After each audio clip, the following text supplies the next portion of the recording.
Never a dull moment, is it, being a West Ham fan? Never. You know what I mean? Even when you're really, don't get me wrong, right? Doing this sort of stuff, you want news, you want things to talk about because that's what keeps us going. Do you know what I mean? It keeps it's interesting content, etc. But I've got to be honest, going into this week with the magnitude of the game on Saturday against Ipswich, I was kind of hoping for a quiet week, just where the club can just focus on that game. No negativity hanging around us because, of course, we've had a fair share of it. Obviously, we're going to Lopetegui, and you just feel like that draw against Brentford just put a pin in that a little bit, leading into the Ipswich game. So I was just hoping, really, it was just going to be a case that we could just focus on that. But it's not really been the case. So first of all, we've had the Mohamed Kudus stuff. I kind of don't really need to talk about it too much, in my opinion. I don't think it's anything that's really serious, and I really do. I just think it's something of nothing. So basically, there was a few words between Kudus and Lopetegui at half-time in the Brentford game where Lopetegui decided basically to take him off. Look, to be honest with you, I want to see that. I don't know about you, but I like to see that with players. Do you know what I mean? They want to play, they're passionate, they're hungry to do well.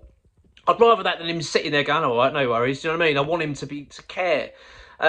It's football. It's just normal stuff, isn't it? Do you know what I mean? It's just what happens in every dressing room all the time.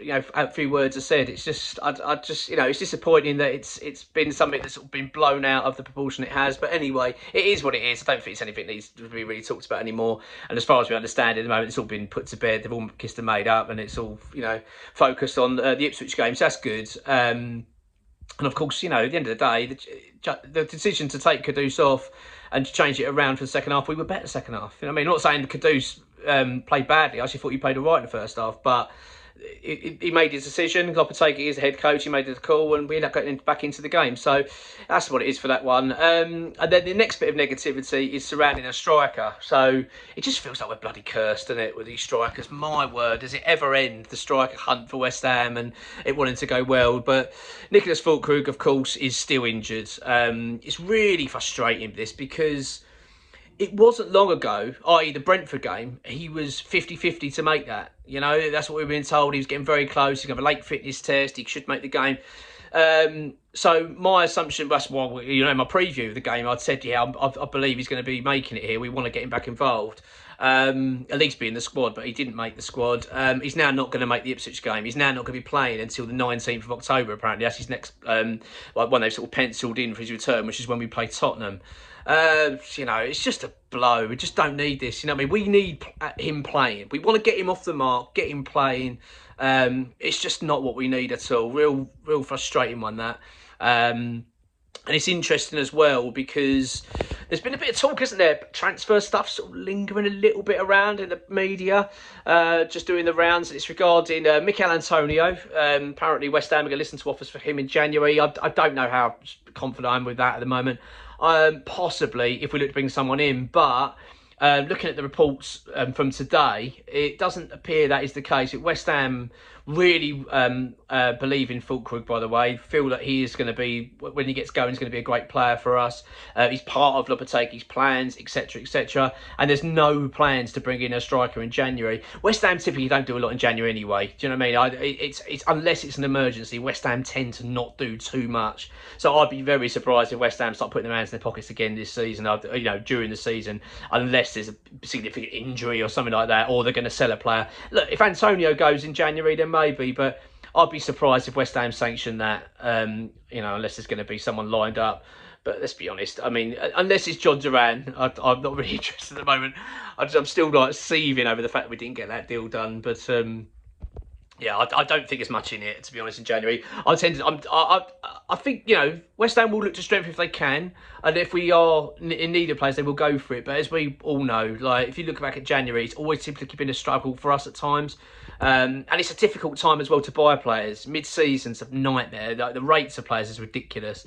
So, yeah, that's the update on that. So I don't think there's much at this stage, apart from there's a rumour that we might look to cash in on Michail Antonio. If Antonio goes, then that changes everything. Then West Ham will go and be in the market and try and bring someone in, which I'm all for, because I've actually not been overly impressed with Antonio too much this season. He's been okay, but I feel like we've kind of got to the end, I think, with Antonio now. You know, he's been a brilliant servant for West Ham. Don't get me wrong, I love Antonio. He's been a brilliant player for us and an amazing signing from Forest all those years ago. Obviously, one of the last bowling players, but yeah, there's a slight chance that might happen. It wouldn't surprise me too much. Then maybe we'll be looking to strengthen. But yeah, Niclas Fullkrug, though, he is considered a key player at West Ham. He's not someone that West Ham are unimpressive or anything like that. They really want to see him do well and believe that he is key to Lopetegui's plans. Just need to get him back fit. It just feels like we've got this flipping curse over us with these strikers. You know, he's barely played for us and he's out for all this time. So, yeah, it's looked like what we originally said it was, that 6 or 7 week recovery. That's what originally we were told when he first got injured. That was what the diagnosis was. Then we got noise from the club saying, oh, no, he's optimistic. We're optimistic it's going to be a couple of weeks, which I did find strange. I thought it was a big shift from being sort of a couple of months to 2 weeks, but was obviously optimistic. Then we got told he was having late fitness test, and now it's been a setback, and it's now going to be Spurs game on October 19th. It's a blow. It really is not what we need.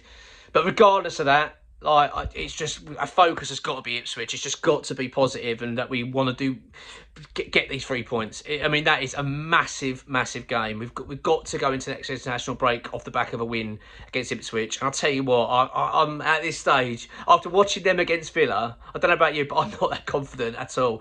I mean, no game in the Premier League's easy, is it? Let's be honest, there is none. You've got to play well, very, very well, to get a result in this league. It's unforgiving. But I'll tell you what, to have any, if we go into this fixture with any kind of cockiness, thinking that we just sort of show up and we'll be all right, play half decent and get a result, we won't win. You know what I mean? We will not. We've got to be at our very best. And I'll tell you what, we ain't seen West Ham at our best for a long while now. Weirdly, the best we've played against Man City, which is bizarre. Yeah, it's a bit sort of iffy news at the moment hanging around West Ham. Not what we wanted. I wanted it to be a quiet week this week, just focus on the game. But we have had some decent news today, which was the news. We kind of talked about it previously, but Scarles now has been officially confirmed by the club. It's all been announced that he signed his new deal, 4-year contract option of a 5th. He's seen as a natural successor to Aaron Cresswell, which is I think that's great. You know what I mean? That's what you want to see. You want to see these academy boys given that opportunity to show, like, you know, there's your path. This is your opportunity now to get into the first team. This is how you're going to start breaking in. And because we haven't seen that for a long time, I always felt like, you know, bringing bloody 35-year-olds in, you know what I mean, as cover, when you think you've got these young lads that are desperate to play. I want to see them being given that opportunity. So, and great from Mark Noble as well. Another one, a big pat on the back again from Scarles towards him. He just seems like he's just doing such a brilliant job at the club. I'm just so pleased for him. So pleased for us as well to have him. Just really lucky. I'll tell you, I feel like the future's bright with Mark at West Ham. And because you just know he's not going anywhere as well, I just feel like that is the natural successor, it feels, doesn't it, to Tim Steidten when eventually he moves on at some stage in the future. So, I mean, obviously I don't want that to happen, but you know what I'm saying. So that's the bit of positivity. And as I say, the other stuff, Kudus and Füllkrug is a blow. You know, Füllkrug was a blow. Kudus is nothing, as far as I'm concerned. But Füllkrug is a blow. I want to get him playing. I want to get him off the mark for West Ham, but it looks like we're going to have to wait a little bit longer. Come on, you ones.